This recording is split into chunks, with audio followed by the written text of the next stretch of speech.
ജർമ്മനിയിൽ നമ്മൾ കാശ് കൈപ്പിടിച്ച് നടന്നില്ലെങ്കിൽ ചില സമയത്ത് നമുക്ക് എട്ടിൻ്റെ പണി കിട്ടും. എന്താ കാര്യം എന്നറിയോ? ജർമ്മനിയിൽ ഇപ്പോഴും ഒരു 50% ട്രാൻസാക്ഷൻ ക്യാഷിലാണ്. ഇന്ത്യയിൽ UPI, Paytm, GPay, ഈവൻ നമ്മളൊരു കരിക്ക് കുടിക്കാൻ വേണ്ടി റോഡ് സൈഡിൽ നിർത്തിയാൽ പോലും പുള്ളിക്കാരൻ്റെ അടുത്ത് QR കോഡ് സ്കാൻ ചെയ്തിട്ടാണ് നമ്മൾ പേയ്മെൻറ്റ് ചെയ്യാറുള്ളത്. പക്ഷേ ജർമ്മനിയിൽ ഇപ്പോഴും നമ്മൾ ക്യാഷാണ് കൊടുക്കേണ്ടത്. പകുതി കടകളിൽ ഇപ്പോഴും ക്യാഷാണ്. കാര്യം എന്താ പറഞ്ഞാൽ ജർമ്മൻസ് പ്രൈവസി സെക്യൂരിറ്റിയൊക്കെ കുറച്ച് അധികം ഇമ്പോർട്ടൻസ് കൊടുക്കുന്ന ആൾക്കാരാണ്. Germans value privacy a lot. അവർക്ക് ഇപ്പോഴും പേടിയാണ്. അവരുടെ ഇൻഫർമേഷൻസ് അവർക്ക് ഡിജിറ്റൽ പേയ്മെൻറ്റ് ചെയ്ത് കഴിഞ്ഞാൽ അവരുടെ പേഴ്സണൽ ഇൻഫർമേഷൻ ലീക്ക് ആവുമെന്നുള്ള പേടി അവർക്ക് ഇപ്പോഴും ഉണ്ട്. അപ്പോൾ ക്യാഷിലാണെങ്കിൽ no data sharing, no tracking, അങ്ങനത്തെ ഒരു ചിന്താഗതിയാണ് അവർക്ക് ഇപ്പോഴും. മോസ്റ്റ് ഓഫ് ദ ഷോപ്സിൽ നമ്മൾ ഇപ്പോഴും ക്യാഷ് പേയ്മെൻ്റ് ആണ്. ഉദാഹരണത്തിന് ഇപ്പോൾ നമ്മളൊരു ചെറിയ റെസ്റ്റോറൻറ്റിൽ പോവാണ്, അല്ലെങ്കിൽ ഒരു ഐസ്ക്രീം ഷോപ്പിൽ പോവാണ്, ഈവൻ ചെറിയ ചെറിയ ഡോക്ടർ ക്ലിനിക്സിൽ പോലും അവർ ക്യാഷാണ് അക്സെപ്റ്റ് ചെയ്യാറുള്ളൂ. കാർഡ് അവർ എടുക്കാറില്ല.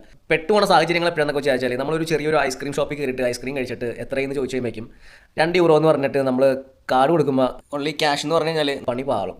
ആ സമയത്ത് ചിലപ്പോൾ ഒരു ഐസ്ക്രീമിൽ ഒരു നക്കം നക്കിയിട്ടുണ്ടെങ്കിൽ എന്ത് ചെയ്യാൻ പറ്റും? കാശ് കൈ പിടിച്ചിട്ട് വേണം എവിടെ പോകാനും, അല്ലെങ്കിൽ പെടും. ഇപ്പോൾ പുറത്തൊക്കെ പോകുമ്പോൾ ജർമ്മനിയിലേക്ക് പുതിയതായിട്ട് വരാൻ വേണ്ടിയിരിക്കുന്ന ആൾക്കാർ, അതായത് സ്റ്റുഡൻസ് ഒക്കെ ഉണ്ടെങ്കിൽ ശ്രദ്ധിക്കുക, എപ്പോഴും ജർമ്മനിയിൽ നടക്കുമ്പോൾ പുറത്തൊക്കെ പോകുമ്പോൾ ഒരു €20 മിനിമമെങ്കിലും കയ്യിൽ വെക്കുക.